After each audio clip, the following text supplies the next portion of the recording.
And action! Welcome to another exciting episode of the Action Podcast. We have episode 32, and today we've got a full slate of films. Thank you, streaming services, for making our lives miserable this week. Dropping everything all at once. I know, seriously, spread it out. There's like a couple weeks. Next week is a ton too, so it's like, good Lord, man, who has no life? I'm going to be in Hawaii, too, so this will make it even more compelling. So on tap for today, we have Smile, which was, at this time of broadcast, #1 in the box office. Next is Blonde, which you can see on Netflix, is the Marilyn Monroe story. The third film, which is on Apple TV, on Apple TV Plus? They changed the name a few times. Apple TV Plus Super. Yeah. Greatest Beer Run Ever, which stars Zac Efron, and then also by Peter Farrelly of Dumb and Dumber fame, amongst other films, and Hocus Pocus 2 on Disney Plus, and then we have Bros, which is out in theaters, and then the last one is Last Seen Alive, starring Gerard Butler, also on Netflix. I believe it's the #1 film on Netflix as of now. So, with that, Pete, let's get right into Smile. Pete, did this movie make you smile? Nah, this movie, I don't. Yeah, this was definitely a movie that had a lot of those boom moments. I got scared several times. Not only me, but other members of the audience. Everyone was like, getting really, really frightened. I thought it was well shot. I thought it was really eerie. Sosie Bacon, like yeah, Sosie Bacon, yeah, daughter of Kevin Bacon. I didn't know that, but I can see that. She did a fantastic job. This was her movie. She carried this film. I think she was in every single scene, and really did a great job. I mean, she had a huge range of emotions that she had to do, and I think that she did a really great job. I wasn't really thrilled with the ending. I won't spoil it for anybody, but I don't think with horror films that you can really expect the ending to really be so super great. Since I love horror films, it's like 99 out of 100 times it just doesn't satisfy you. But there's that one every so often that you're just like, and that's what makes a classic horror movie so great. But this is really well done, and I would definitely recommend going and seeing it in the theaters, so you get that sort of audience experience, that collective sort of scare factor. I thought it was great. Nice. Yeah, I give it a 70. Wow. Okay. I definitely agree with you on a lot of these fronts. This is not, again, typically a genre I like, but I thought this was really, really well done. It moved. The script I thought was really good again for this genre. I was thoroughly entertained. I actually ended up having to see it twice because I saw it at 10:30 and could not make it through. Awesome. So seeing it the second time, I knew I liked it though the first time. I was like, I was kind of mad I fell asleep. Sometimes you don't mind when you fall asleep, but I was actually mad. You kind of wake up and you're like, wait, is anybody smiling? Yeah. But no, I saw it again and really, really enjoyed it. I didn't have a huge problem with the ending, but I know what you mean. I agree with your ultimate point, which is like the ending didn't crush it. It was done in such an old school sort of low budget kind of horror. It had that sort of feeling, even though it didn't look it, but it had that feeling. It was low budget. It was like only a $19 million. CG at the end was just really bad. And it kind of took me out of the zone, I think it was a $19 million budget or $17 million budget, and it made over 40. So this is a success for the production company. And big props to the first-time director, Parker Finn. I mean, if this is the first job that you do, we've got some great things ahead coming from you. Yeah, there's three films in this kind of genre that I really enjoyed. Smile, Black Phone, which you liked as well. I did. And X, I believe it's called, A24's X, which was, we just talked about the prequel, Pearl. But this is more of a pure kind of horror thriller. So, if you're into that, I think this is definitely one of the better ones I've seen in a long, long while. This is definitely among the vein of like The Ring, and some of those other horror movies where basically somebody gets a curse and they have an X amount of time in order to figure out before they die. Yeah. And we've seen it before, but I think it was really well done, and definitely worth the purchase of a ticket, or go see it because you have the AMC theater pass. Exactly. Exactly. Ding. Which just increased to $25 a month, Hmm. $24.95. But I still think it's a fantastic deal because one movie is like $20. So Right. highly recommend picking up that AMC pass. Okay, next we have Blonde, which is directed by Andrew Dominik. He did the Assassination of Jesse James by the coward Robert Ford. I think I missed a middle name there, but And killing them softly. yeah, and it stars Ana De Armas, and this is on Netflix. So I'll start on this one, Pete. I thought visually, so one of my favorite introductions in a film is the Jesse James film by Andrew Dominik, and I just loved how that movie really got into it. And this film is no different in that sense. I really love that opening sequence, and there's a lot of these scenes visually where it's just a masterpiece when it comes to. I mean, it reminded me a lot of almost like Citizen Kane. How it's the movement of the camera, how it is. It's just a very beautifully shot film. Now the subject matter, I think, that's where I think just there's some things you just can't do about it. I feel like for this topic, because this is trying to get more into the darker side of Marilyn Monroe, and so this is not like a cheer me up film. But I think for this type of film, sometimes these films can be just extremely boring. I did like ultimately how it was done, like how it was shot and all that stuff. Now like I said, I think subject matter is what ultimately kind of limits this film. But besides that, again, I thought I thought it was worth the watch. The 3 hours were a little rough. Oof. Um, Yeah, but when I started it and I saw that it was 3 hours long, I was like, oh man. I watched it in parts. So and Sure. that's the beautiful thing with Netflix is you can do that. If I saw this in theaters for 3 hours, I might have a different opinion on it. But Yeah, I'd be mad. but again, on a streaming service, I think this film does really well because you can break it up into 3 1 hour parts, and I don't think you lose anything from it. And again, I'm a big Andrew Dominik fan. He's just an absolute visual director. But I think story wise, this was not an A level script, but I still thought it worked. I thought it was interesting. Learned a lot about her, and yeah, I was entertained. Good. Yeah, learned a lot about her. I mean, this is historical fiction for the most part. So, I mean, whether or not this story really actually happened or not is up for debate. I mean, Sure. let's for starters, Ana De Armas. I think she's a shoo-in for Best Actress. I think her performance was Yeah. next level. It was breathtaking. It was tragic. It was heartbreaking. It was intense. I think she showcased every single emotion and she killed it. And then also did all of those acting things as Marilyn Monroe, which just doubles up the amount of talent. Well, let's be honest too. Like I was concerned how she was going to sound because every film we've Nailed seen, it. she's always had her Cuban accent, and this one, not even she nailed the accent on how she sounds on Marilyn Monroe. Definitely looks like Marilyn Monroe, one of the better representations of Marilyn Monroe we've ever had. And yeah, I agree with you.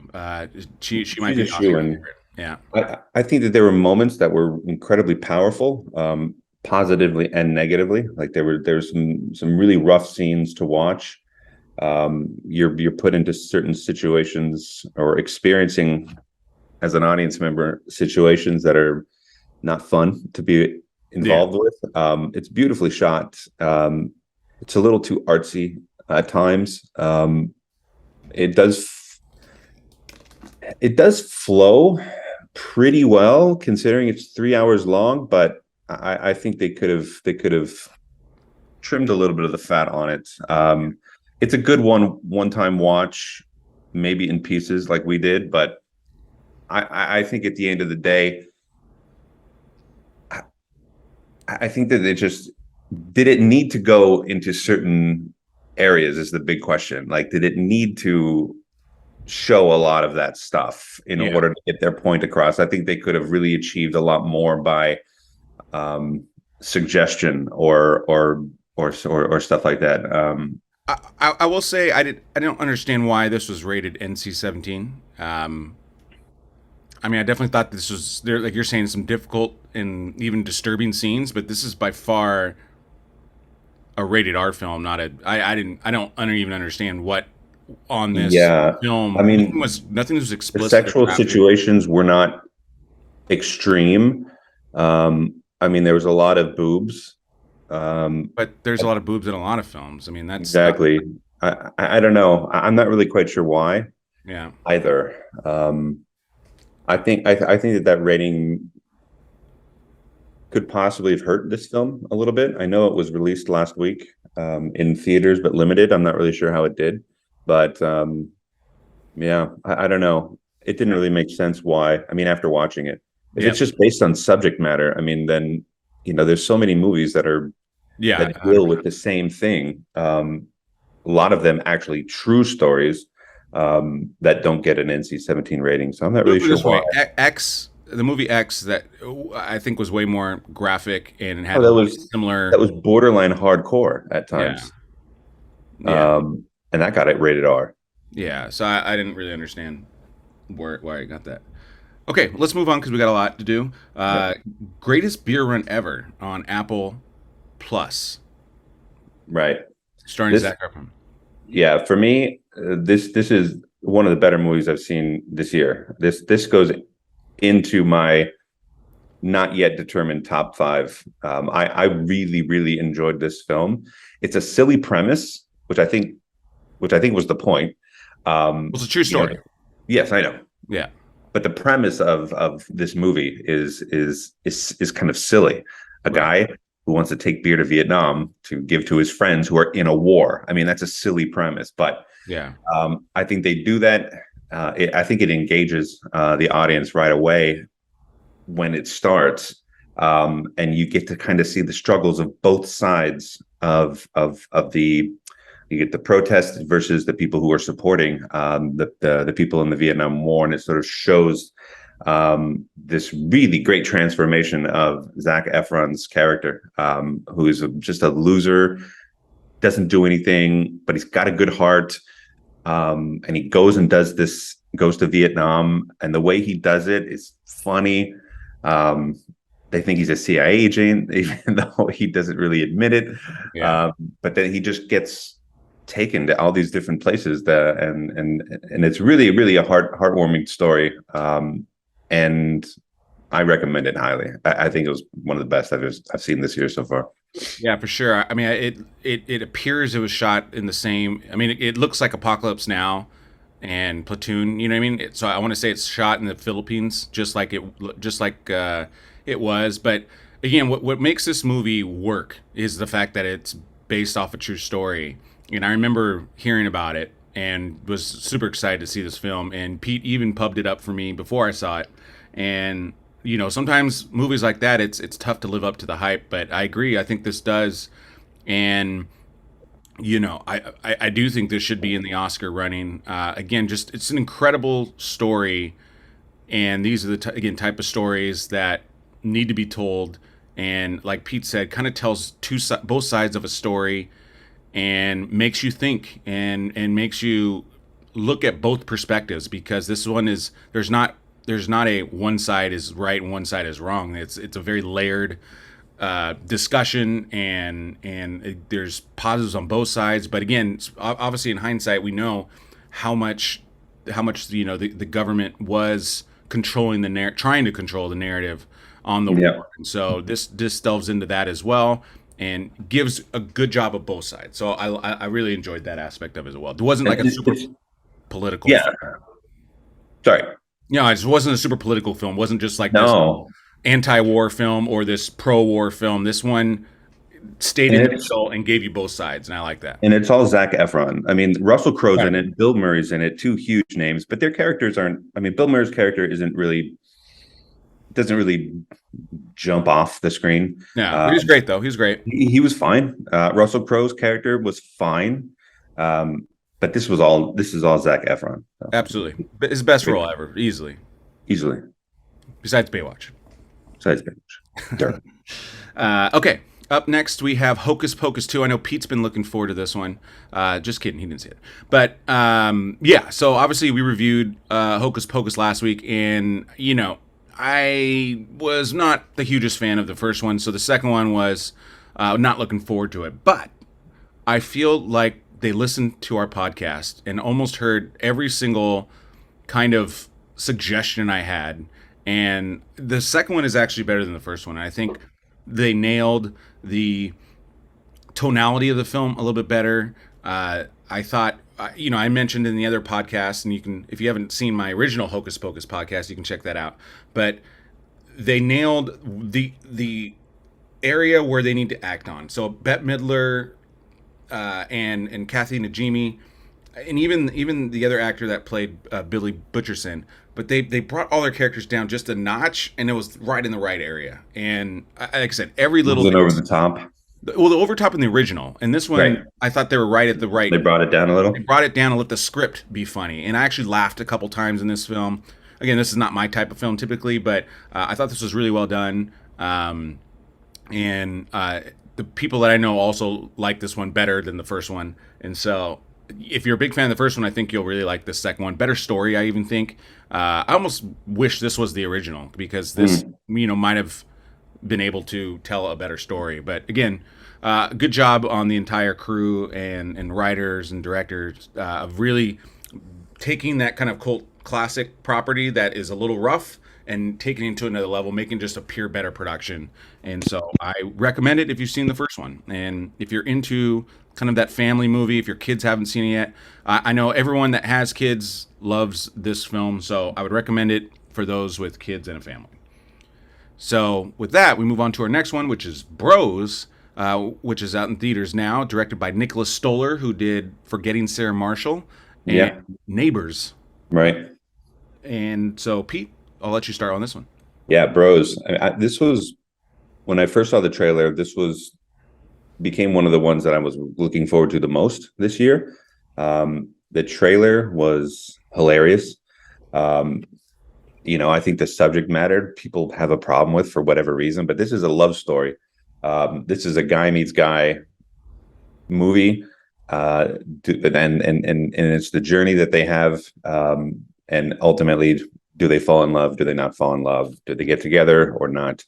I enjoyed this film a lot. I thought it was really well done.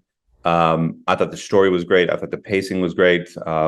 You know, but I started questioning it. I'm like, am I laughing because of the comedy, or am I laughing because Billy Eichner is just one of the funniest guys ever, and his delivery is perfect, and he's like, even his Billy on the Streets, just the way that he delivers a line is hilarious. He's just an inherently funny guy, no matter what. And neurotic too, which obviously and so I started I've been thinking about this for a couple of days now. I mean, really, like, I have problems, but I think I just loved and laughed at him more than I loved and laughed at the movie itself. But I enjoyed myself a lot. You know, I don't get uncomfortable with a lot of things, so, you know, the subject matter didn't bother me at all, and I don't think it should really let anybody be bothered by it. But you're still dealing with humans. You're still dealing with humans. It's a love story, and if you love, it's a romantic comedy. This is right up your alley. Yeah, I would agree with that. Like I said, if the subject matter doesn't bug you, I think for a rom-com, I thought it was really well done. The story I thought was really good. Very challenging in terms the characters challenge each other, which is very good. Sometimes that's not always the case in rom-coms. And so, I thought it was solid. I kind of agree with you. I think he is funnier than the script. I didn't think the script was hilarious, but I thought it was funny. I definitely laughed at parts. There's definitely some good, like I don't even know how to word this properly, so I'm just gonna say it, but like good gay humor, if that makes sense. Like, you know, very self-deprecating jokes. Oh yeah, but the way the different classes sort of interact with each other, and then they made that very comedic. But we saw that in the trailer. Yeah, yeah, yeah. No, it was unfortunate that a lot of the funny stuff that I laughed at in the trailer, was in the trailer. You know what I Yeah, mean? I think it would have for been sure. a lot funnier to see some of like those round table scenes where they're all Ramsey sitting scenes, there. yeah. Yeah, That would unfortunately, have been. you already knew them, but I, they're still funny, and the all the actors like do a very good job. I love how they just bag on each other like the whole Yeah, time. Like the gays bag on the lesbians, the lesbians yeah. bag on the trans, And and they're not it's really, funny.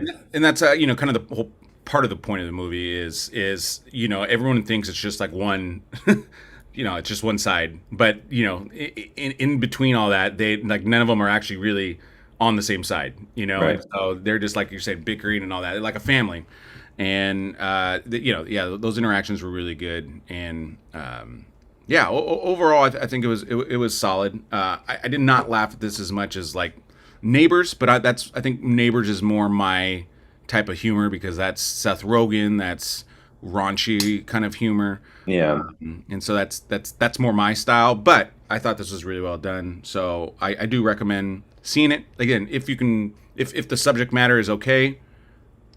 I think Yes, because there are people out there who are still, living in the 1800s, yeah, and don't realize that it's actually 2022. yeah, Go and see this film. It's a great date movie film. Go and see it. for Don't be sure, dumb. for sure.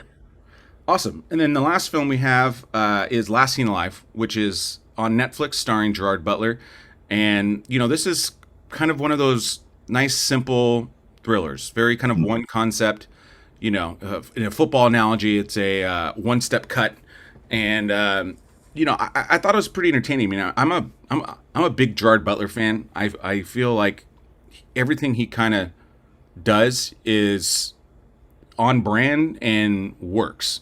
Like this script is usually decent enough. The action's decent. Like everything's decent, and so he never really kind of like it's never really just walk away. We're like, this is absolutely terrible. So if you're a Gerard Butler fan, I think this fits off. I've It's not my favorite Gerard Butler fan. I've been compared to him, visually. So Yeah, not body, face, yeah, face only. I think it was body wise, no, not even close. But I got a little bit of a Gerard Butler vibe going. You know what I mean? yeah. But I thought again, I was pretty interested in it. It's I don't think it's like 90 minutes. It's not a super long one, but Good. I yeah, love that. it kind of goes, and then you're kind of like wondering what's going to happen next because I'm definitely not going to throw any spoilers on it because I do want people to see this. Well, But then let me ask you this, since I haven't seen it yet, and I will since it's on Netflix, and why not? yeah, Is it like all those other sort of movies that he's done, like White House Down or Olympic Fallen? I mean that's more of an act. That's more of a pure action film. This Action, okay, is so this is more of a thriller. it's a thriller. It's an abduction film. Ah, So got it. I you're like right away. those. You kind of feel like like it's really happening if that makes sense. So Mm, imagine this is the premise of the movie. So imagine you're at a gas station and then your wife gets abducted. So like, what do you do? And so that's it's very simple, but it's like you can imagine yourself being in this scenario like, oh shit, okay, well, uh, like, what just happened? Like what I mean? So it's a very kind of everyday man yeah, situation, and they're just what would you do? So I think it's again for that very simple concept. I think it works very well, and there's probably no one better to kind of do this because he's not a super strong character in this. Meaning he's not 300 Gerard Butler. You know what I mean? He is more like Greenland. If you've seen Greenland, it's very kind of similar to that with less less. If that makes sense. yeah, Because Greenland's yeah, such a catastrophic event type thing. yeah. This is Greenland, light. So if you like Cool. Greenland, I think you'll like this film. Right.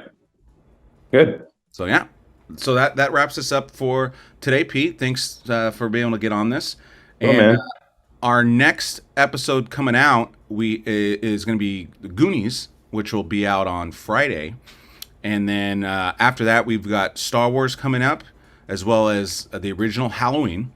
And then on our new release schedule, Amsterdam will be out. That's the big one. Yeah, that's the big one. That'll be coming out next week.